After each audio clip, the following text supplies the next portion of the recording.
మనం ఏమన్నా కావాలని పారబోసామా? అదే పారేసిందిగా, పైగా కింద పడిపోయింది. ఏం చేస్తాం? ఏదో ప్రత్యామ్నాయం ఉంటుంది కదా అత్తయ్య గారు. నాకేం తోచట్లేదు. నీకేమైనా తోస్తే చెప్పు. మన ఇంట్లో మనం ముగ్గురు ముత్తైదువులు ఉన్నాంగా, మనం వడిబియ్యం పోస్తే సరిపోతుంది. అవే పొంగల్ చేసి అమ్మవారికి నైవేద్యం పెడుతుంది. అలాగే కానివ్వు. దాన్ని పిలిచి బియ్యం పట్టరపో. అలాగే అత్తయ్య. సీత, అత్తయ్య, అత్తయ్య గారికి వడిబియ్యం అని చెప్పాను. ఆవిడ సరే పోద్దామన్నారు. భిక్షాన్ తెలియనివ్వకు. అలా ఎలా అత్తయ్య గారు? భిక్షాన్ దేహి అని అడగాలి కదా. అది నేను చెప్పాలా సీత? అవసరార్థం. ఎలాగోలా మనసులో అనుకో. పద వెళదాం.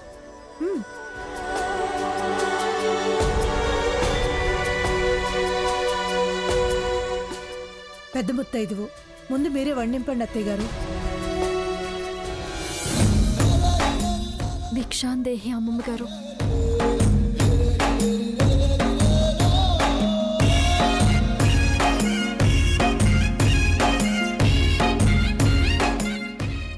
సీత, త్వరగా కానివ్వు. అలాగే అమ్మమ్మ గారు.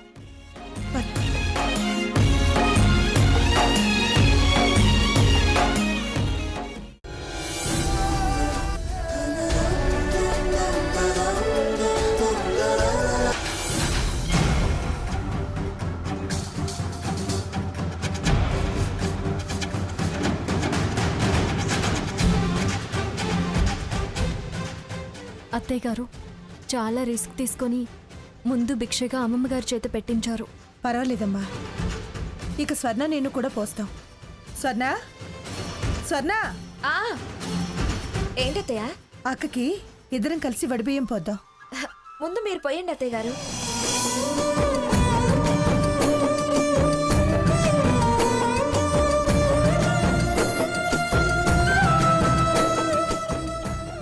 స్వర్ణ, నువ్వు కూడా పోయి.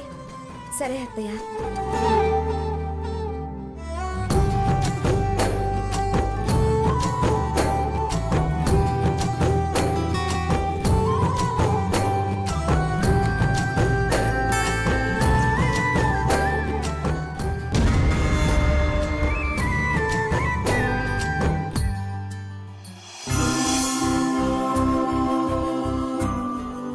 సీత, పొంగలి పని చూడు. అలాగే అత్తయ్య గారు.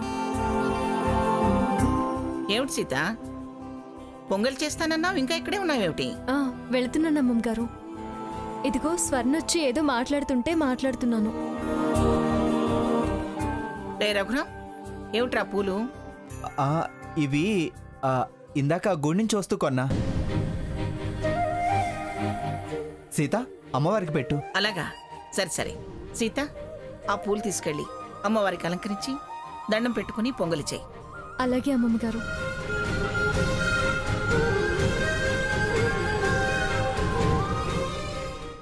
అక్క, నాకు తెలిసి ఆ పూలు నీకోసమే తెచ్చుంటాడు.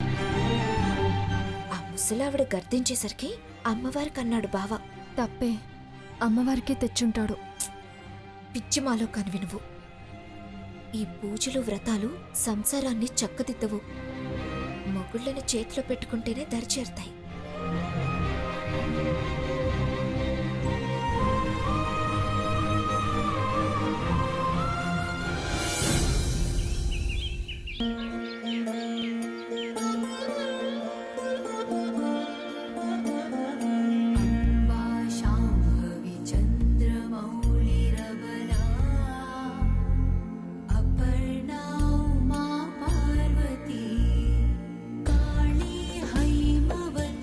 शिवात्रि नयनी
సీత ఆ?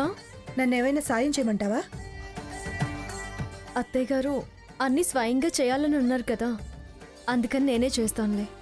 సరే, అన్నీ త్వరగా చేసే. లక్ష్మి వస్తున్నా అత్తయ్య.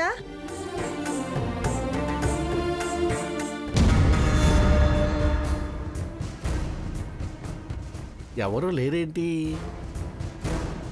టిఫిన్ తిన్నా కానీ కాఫీ తాగలేదే. ఆ, ఒక చెంబుడు కాఫీ తాగొచ్చే పోలా. అమ్మా సీత, అనుకున్నా నువ్వు ఇక్కడే ఉంటావని అనుకున్నా. కాస్త కాఫీ ఇస్తామని వచ్చా.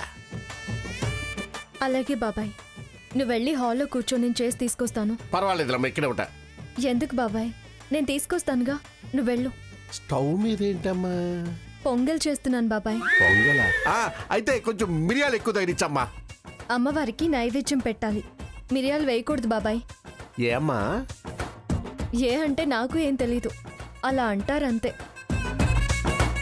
అసలు ఎందుకమ్మా ఇవాళ స్పెషల్గా పొంగల్ చేస్తున్నారు?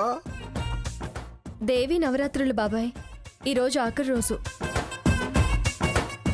అమ్మా, ఇప్పుడు పొంగల్ నైవేద్యం పెట్టడానికి ఎంతసేపు పడుతుంది?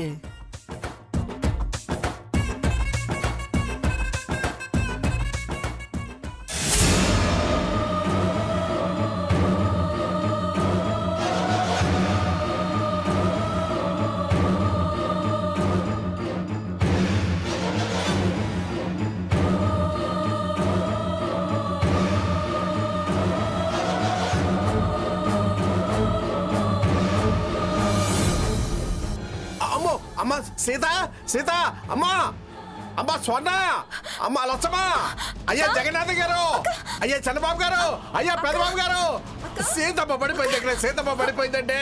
అమ్మా మంగళమ్మ తల్లి. సీత, సీత, అక్క సరే చూడమ్మా. సీత, అమ్మ సీత, సీత పిన్ని గారు, సీత ఉన్నటువంటి దళాలు పడిపోయిందమ్మా. సీత వదినా, వదినా, సీత పడిపోయింది. అమ్మా మంగమ్మ తల్లి. సీత అయ్యో మంచిది. ఇగో. సీత అమ్మ సీత, ఏమైంది? మాట్లాడమ్మా సీత. రఘురామ్, ఏమైందిరా? సీత ఏమైంది? ఇది ఇలా పడిపోవడం రెండోసారి. ఏమండి, అర్జెంటుగా డాక్టర్ని పిలవండి. అలాగే నేను చేస్తాను కానీ చేయరా త్వరగా. వద్దే తల్లి, నీ వయసుకు మించిన బాధ్యతలు మొక్కుబళ్ళు వద్దు. నీ వల్ల కాదు అంటే విన్నావు కాదు. అందరూ బావుండాలమ్మా. అయినా నేను మొక్కుకున్నానమ్మా. తప్పుకోవటం తప్పించుకోవటం కుదరదు, అపరాధం అవుతుంది అన్నావు. చూడు ఇప్పుడు ఏమైందో. మొక్కుకోవటం ఏమిటి సావిత్రి? అదేంటి పిన్ని గారు, సీత భవానీ దీక్ష తీసుకుంది, మీకు తెలీదా? భవానీ దీక్ష తీసుకుందా? 3 రోజులైంది పిన్ని గారు అది దీక్ష తీసుకుని. కటిక ఉపవాసాలు కదా, నీరసం వచ్చినట్టుంది. ముందు దానికి నిమ్మరసం తాగించండి. రాధాకృష్ణ, అమ్మా. నిమ్మరసం తీసుకురా. అట్లాగే. ఈ ఇంట్లో ఎవరేం చేస్తున్నారో అస్సలు అర్థం కావటం లేదు. ఎవరి పెత్తనాలు వాళ్ళవే అయిపోయాయి. మీ పెత్తనం ఎక్కువయ్యేసరికి ఎవరికి వాళ్లే పంచుకుంటున్నారు.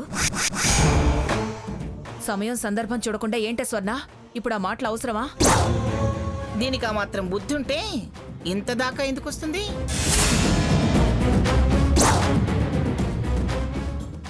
ఇది ఉపవాస దీక్షలు ఎందుకు పడుతుంది? ఏమే లక్ష్మి, అది దీక్ష తీసుకున్న విషయం నీకు తెలుసు కదూ? ఇది అమ్మా. తెలిసే దాని భిక్ష బియ్యం నేలపాలైతే మళ్ళీ వడి బియ్యం అంటూ మాతో పోయించావు. అది భిక్షే కదూ? ఏదో ఒకట్లేవే, ఇప్పుడు అది అవసరమా? ఎంక్వైరీ తాతయ్య, ఎంక్వైరీ చేస్తేనే కదా పోట్లాటకి పాయింట్ దొరికేది. నువ్వు నోరు మొయ్యవే. పోట్లాట కాదే, ఎందుకు అని తెలుసుకోవడానికి. సరే అందుగా మళ్ళీ ఏదేదో అంటావే. మీరు ఆగండ్రా. చెప్తే వింటే ఇలా ఎందుకుంటుంది? నిన్ను మాట్లాడద్దు అన్నానా? లక్ష్మి, నువ్వు చెప్పు, అవునా కాదా? అది ఎందుకే అది దీక్ష తీసుకున్న విషయం నా దగ్గర దాచి చాటుమాటుగా ఇంత నాటకం ఆడాల్సి వచ్చింది? తను మన కుటుంబం బాగుండాలనే దీక్ష తీసుకుంది అత్తయ్య గారు. నేను దీక్ష తీసుకున్న కారణం అడగటం లేదు, దాచాల్సిన అవసరం కారణం ఏమిటి అని అడుగుతున్నాను. చెబితే మీరు కోప్పడతారని దీక్ష భగ్నం అవుతుందని చెప్పలేదు అత్తయ్య గారు. ఎందుకే అందరూ నన్ను ఇలా తప్పుడు కోణంలో చూస్తున్నారు? ఎవరికి నన్ను తిన్నగా చుట్టూ రావడం లేదు, ఎవరు నన్ను సరిగా అర్థం చేసుకోవడం లేదు. ఆవిడెవరో పరాయి మనిషి. ఇవాళ రేపు దీక్షలంటూ రకరకాల రంగుల బట్టలు వేసుకుని బజార్ల వెంట ఎక్కడెక్కడో తిరుగుతూ చేస్తున్నారు కాబట్టి అన్నాను.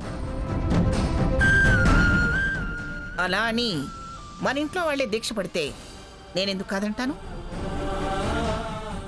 ఎప్పుడు ఎలా రియాక్ట్ అవుతారో తెలియదు కాబట్టే అలా దాయాల్సి వచ్చింది. నీ యాక్షన్ ఆపవే. సీత ఎలా ఉందమ్మా ఇప్పుడు? పర్వాలేదమ్మా. అమ్మమ్మ గారు నన్ను ఆపవే, ఇంకాపు. దీక్షలో ఉండి క్షమాపణ అడక్కో. అబద్ధం ఆడటమే తప్పు. మీరు అడగలేదు, నేను కూడా అబద్ధం ఆడలేదు. దీక్ష విషయం దాచానంతే. ఇంకేం మాట్లాడుకో. నిజంగా నాకు అలాంటి నమ్మకాలు లేకపోతే అమ్మవారి ముందు నా మునిమనవుడికి పేరు పెడతానని ఎందుకంటానే? సర్లే, ముందు ఆ పొంగలి నైవేద్యం సంగతి చూడు. సీత దీక్ష వల్ల ఈ కుటుంబం ఎప్పటికీ విడిపోదు. స్వర్ణ విల్లా పంచాయతీ సమసిపోతుంది. నీ పూజలు వ్రతాలు నా కోరిక నెరవేర్చాలక్క. నిత్య పంచాయతీలు లేకుండా ఆవిడ గారి పెత్తనం కింద పడకుండా నేను వేరు కాపురం వెళ్ళాలి. తాగు సీత. చాలత్తయ్య గారు. అవును సావిత్రి, దాని దీక్ష ఇవాటితో ముగుస్తుందని ఉద్వాసన పలకడానికి వచ్చావా? నేనే తాంబూలం ఇస్తాను రమ్మని పిలిచానమ్మమ్మ గారు. ఓ, తల్లి తాంబూలమా? సరే, ముందా పంచుడు. భోజనాలు చేయొచ్చా? ప్రసాదం భోజనాలేనండి. అమ్మో, ఒకటి పెడితే ఒకటి కట్ చేయొద్దమ్మో. ప్రసాదం భోజనం రెండు కావాలి. సరే, భోజనాలు అయిపోయిన తర్వాత అందరూ ఎవరెవరికి కావాల్సిన సామాన్లన్నీ సర్దుకోండి. రేపు నామకరణం కదా, మనం బయలుదేరాలి. సావిత్రి, నువ్వు కూడా భోజనం చేసి వెళ్ళు. అలాగే పిన్ని గారు. నీ గాలి అక్కడ తీస్తా.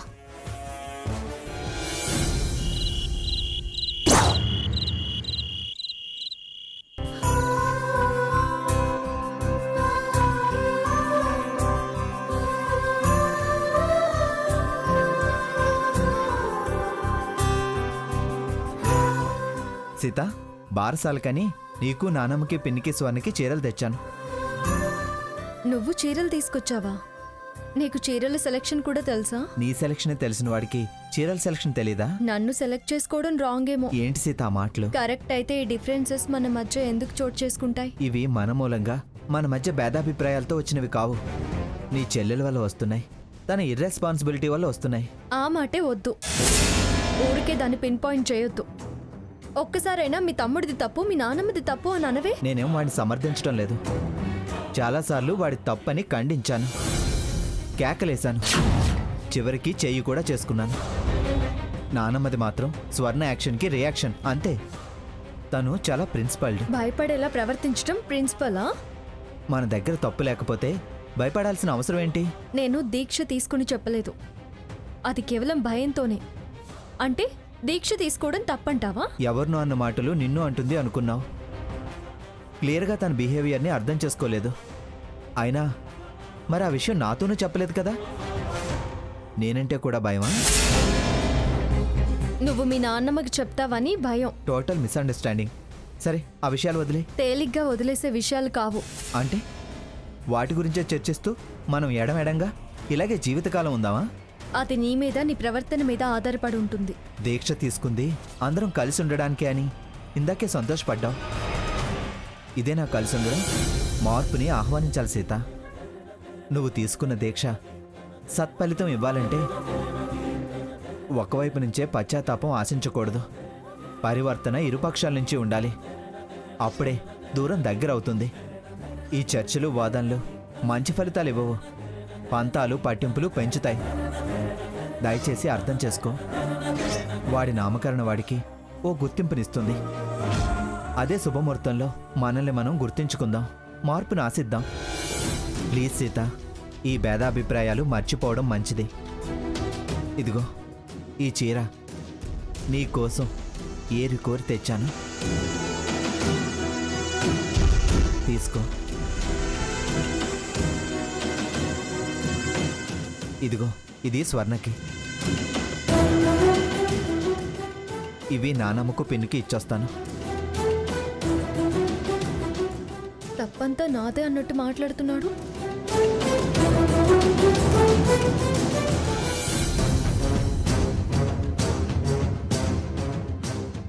అక్క, బట్టలు సర్దుతున్నావా? హ్మ్,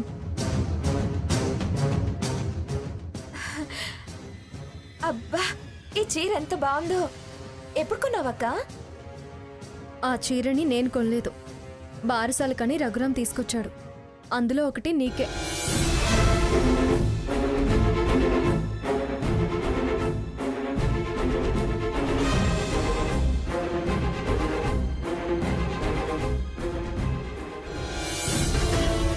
అక్క, ఈ చీర నేను తీసుకుంటానే.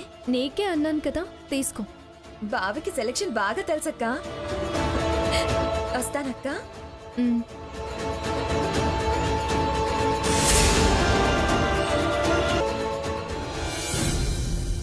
అంబా, ఇంతంత బరువున్న ఈ సంచులు ఏం పెట్టి తెచ్చారో ఏంటో. అమ్మా,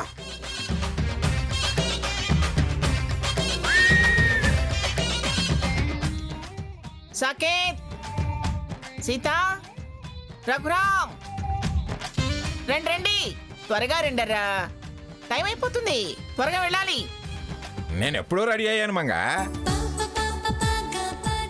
నానమ్మ, నేను రెడీ అయ్యా. Very good. నేను సెలెక్ట్ చేసిన చీర తన ఒంటి మీద ఎలా ఉందో చూడాలి. డెఫినెట్గా బాగుంటుంది.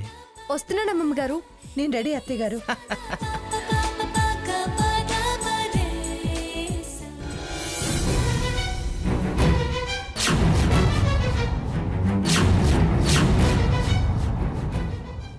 వచ్చేస్తుందిరా, మనమంతా త్వరగా బయలుదేరాలి.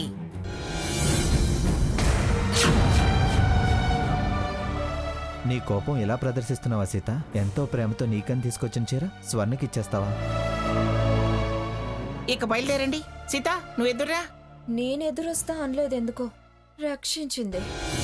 ఇప్పుడే చెప్తున్నా, తర్వాత నోరు మొయ్యి పళ్ళు రాలుతాయని 10 మందిలో అంటే నేను అస్సలు ఊరుకోను. ఏమిటే బయలుదేరక ముందే పేచి మొదలు పెట్టావు? దేని గురించి నువ్వు అనేది? దేనికోసం వెళ్తున్నామో దాని గురించి. వీడి పేరు గురించి. వీడికి నాకు నచ్చిన పేరే పెట్టనివ్వాలి. అక్కడికి వెళ్ళాక మీ తాత ముత్తాతల పేర్లు కలవాలని మడత పేచీలు పెట్టద్దు. అక్కడికి వెళ్ళాక కాదు, ఇక్కడే. ఇంకా బయలుదేరక ముందే నువ్వు పేచి మొదలు పెట్టావు. రామాయణం అంతా విన్నాక వారు వీరికేమవుతారు అన్నట్టు ఈ విషయంలో జరగాల్సిన చర్చ అంతా జరిగిపోయింది, అంతా ముగిసిపోయింది. మళ్ళీ మొదటికి వస్తామేమిటే? ఈ పేచీల మరదంతా ఇంక ఈ ప్రయాణం అనవసరం అండి. ఛీ! నామకరణం లేదు, డోలోత్సవం లేదు, అన్నీ అదే చూసుకుంటుంది. వదిలేండి వదిలేండి.